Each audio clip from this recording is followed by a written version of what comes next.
En août 1890, a lieu un des services funèbres les plus imposants de l'histoire de Waterbury au Connecticut. La foule pleure ce jour-là la mort, à l'âge de 38 ans, de l'abbé Michael J. McGivney, fondateur des Chevaliers de Colomb. Presque tous les 57 conseils des Chevaliers de Colomb créés au cours des 8 premières années de l'ordre sont représentés. Plusieurs dirigeants municipaux se joignent à l'évêque de Hartford et à plus de 70 prêtres catholiques du Connecticut. Toutes les voitures à chevaux à 11 km à la ronde, dit-on, sont réquisitionnées pour l'occasion. Les funérailles de l'abbé McGivney exprimèrent l'amour et le respect que les gens éprouvaient pour ce curé dévoué et empreint de sainteté. La célébration reflétait également l'attrait que les chevaliers de Colomb avaient pour les immigrants catholiques. Cet attrait persiste encore de nos jours. Aujourd'hui, les Chevaliers de Colomb représentent le plus grand organisme d'hommes catholiques au monde.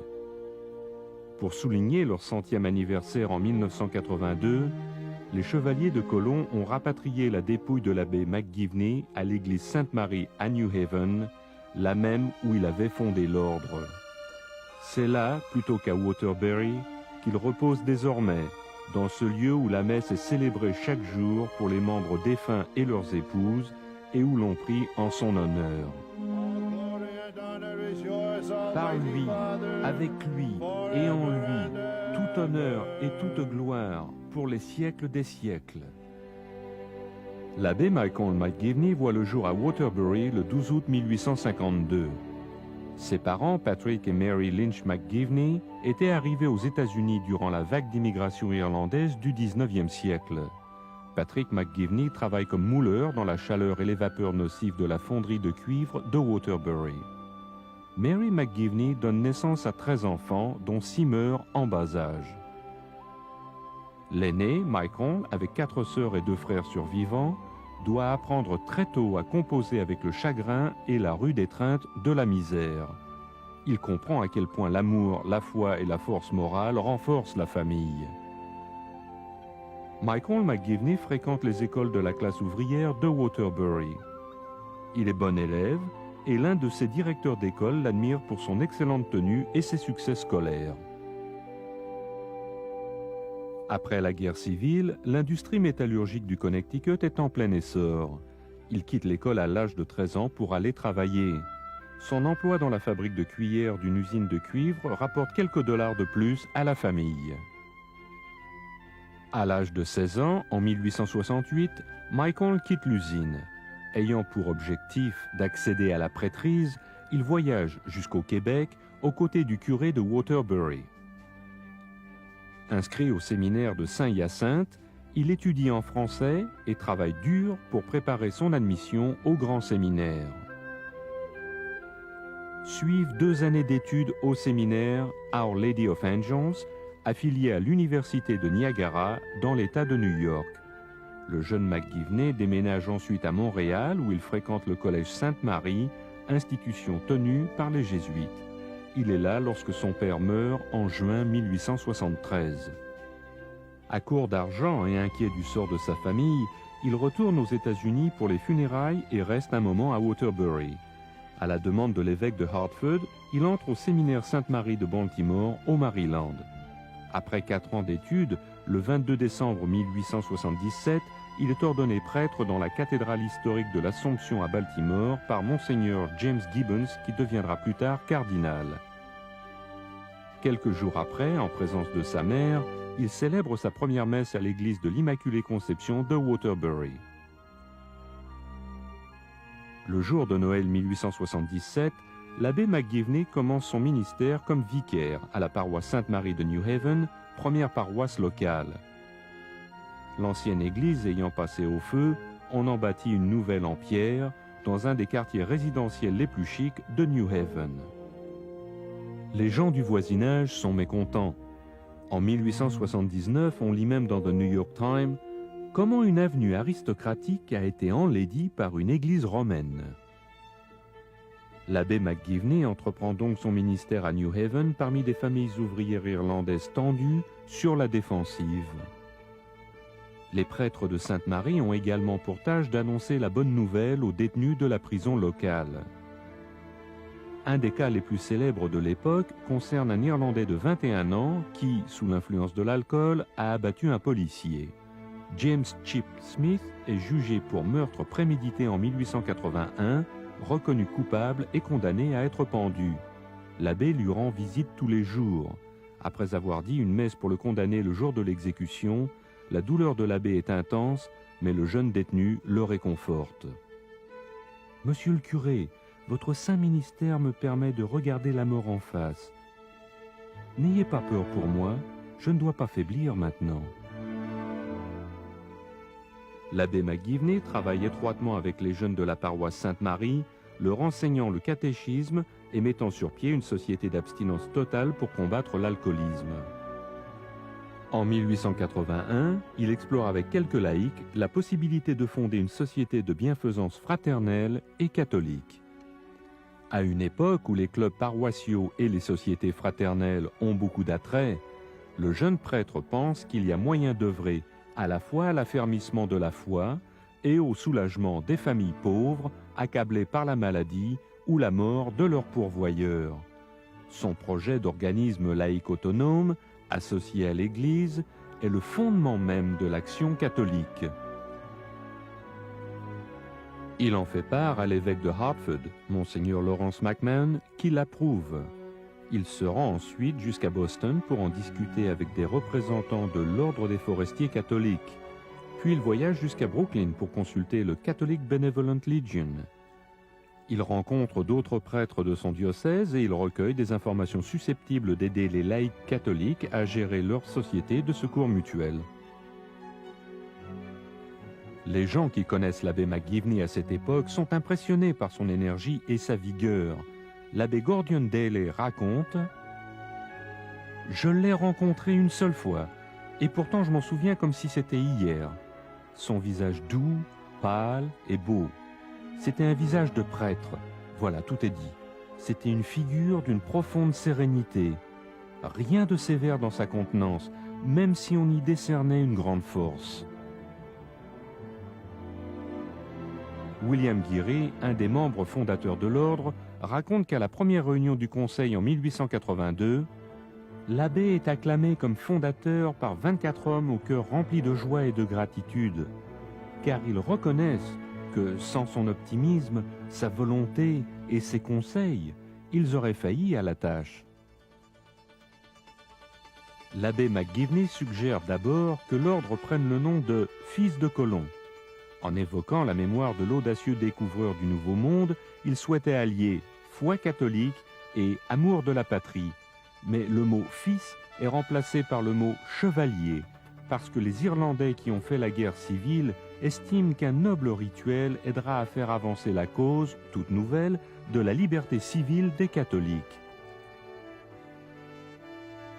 La première mention publique de l'ordre, dans le New Haven Morning Journal and Courier du 8 février 1882, rapporte que la première réunion des chevaliers de Colomb s'est tenue la veille.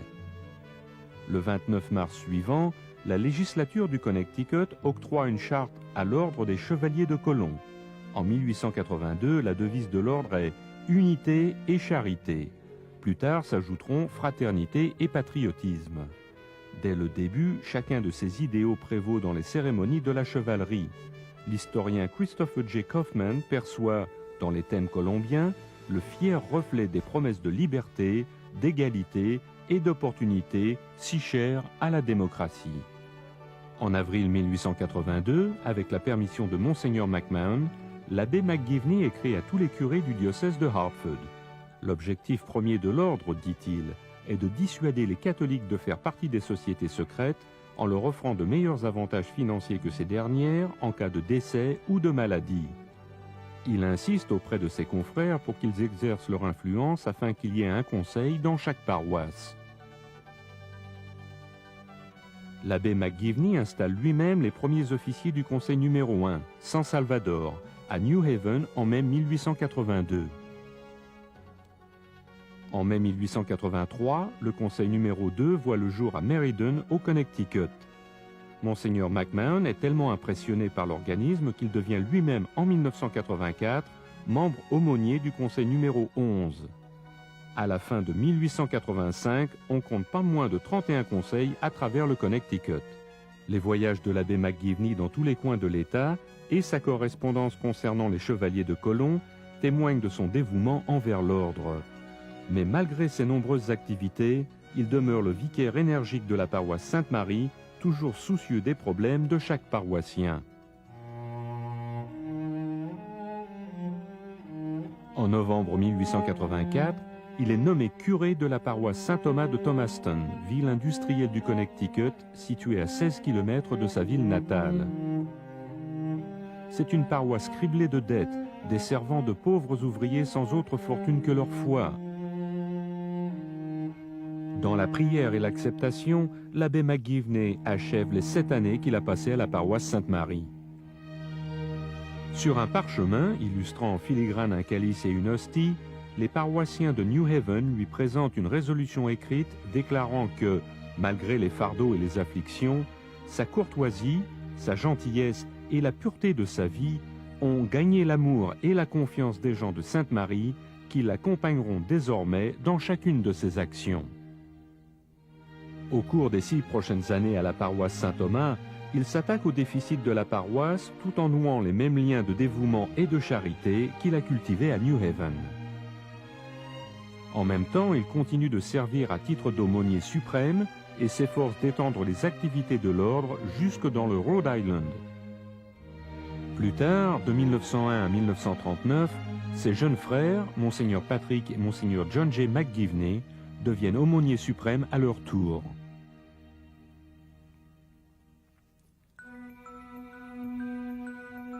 De santé frêle, l'abbé McGivney est atteint soudain d'une grave pneumonie en janvier 1890.